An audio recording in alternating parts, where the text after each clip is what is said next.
The people who cast the votes decide nothing. The people who count the votes decide everything, the old saying goes.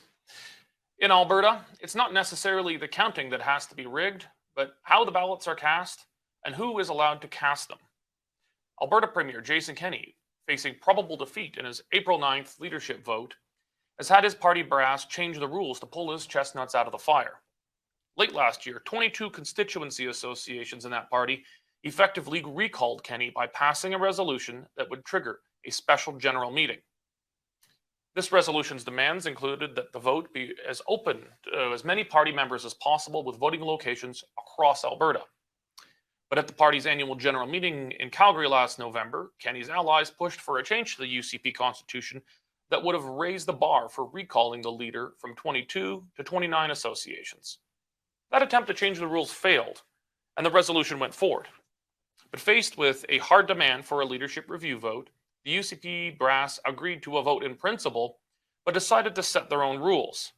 Instead of multiple voting locations across Alberta, accessible to all the party's members, the party decided upon a single vote at a location in Red Deer on April 9th, with a registration fee that ranges from $99 to $150.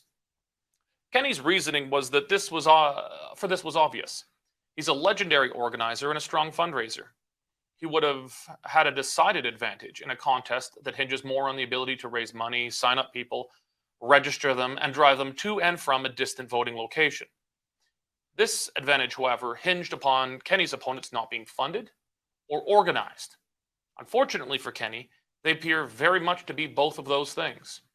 Take Back Alberta, an organization working to recall Kenney, has proven to be very efficient at holding hundreds of gatherings across the province with angry Albertans turning out in significant numbers. Those angry voters are then encouraged to become angry UCP members and then angry Kenney Leadership Review voters. From the numbers that I've seen, and it is now likely that Kenney has seen, those angry Leadership Review voters are poised to decisively send Kenney into early retirement on April 9th.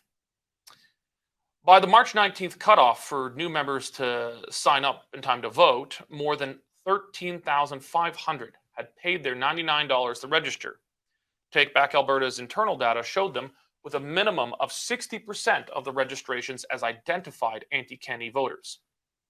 With as many as 20,000 people who could potentially vote by the time April 9th came along, it was logistically impossible for the vote to be conducted in a single afternoon at a single hotel in Red Deer. The party had good cause to add more capacity to prevent a chaotic meltdown on voting day.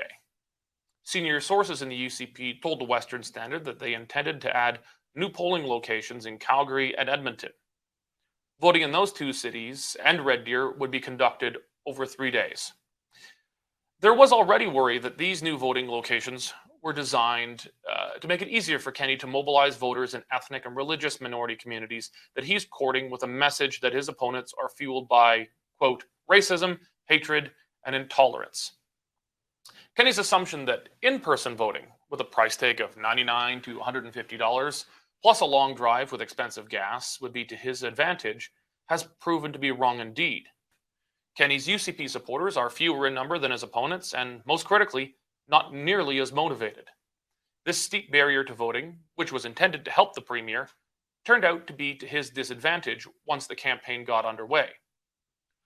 Both sides saw their internal data and know where they stand right now. Based on the rules originally set by Kenney's board, he was very likely set for a major defeat.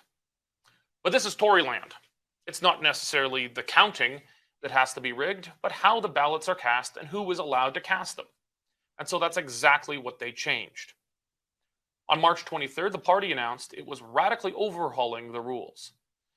Not with adding new voting locations and a few days in other cities, but with doing away with in-person voting altogether. Instead of members needing to be motivated enough to pay $99 to $150 and drive to Red Deer and back, members can vote by mail. That's it. UCP members need only fill out a paper ballot and submit it in the mail. Firstly, the enthusiasm gap between Kenney's supporters and opponents becomes much less important in this case. Instead of giving up money and an entire Saturday, UCP members can now just vote by mail.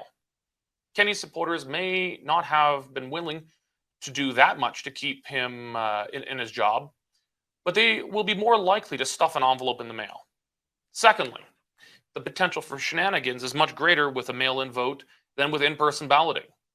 There is still an active and ongoing RCMP investigation into alleged voter fraud over Kennedy's 2017 UCP leadership campaign involving mail-in or online balloting. None of those allegations have been proven in court, but the matter seems to be very far from closed. A moderate change in the rules, even this late in the game, would have been in order if it didn't fundamentally alter the rules and objective of the game. Adding additional polling stations in Red Deer or even Calgary and Edmonton would have been reasonable.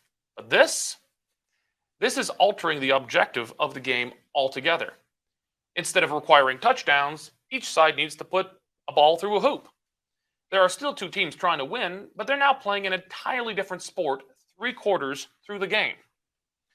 Maybe this rules change will be enough for Kennedy to rescue victory from the jaws of defeat. Maybe the rebels will overcome him anyway. But one way or another, this not-so-subtle attempt to rig the rules in favor of Kenney will poison the well if he manages to hang on.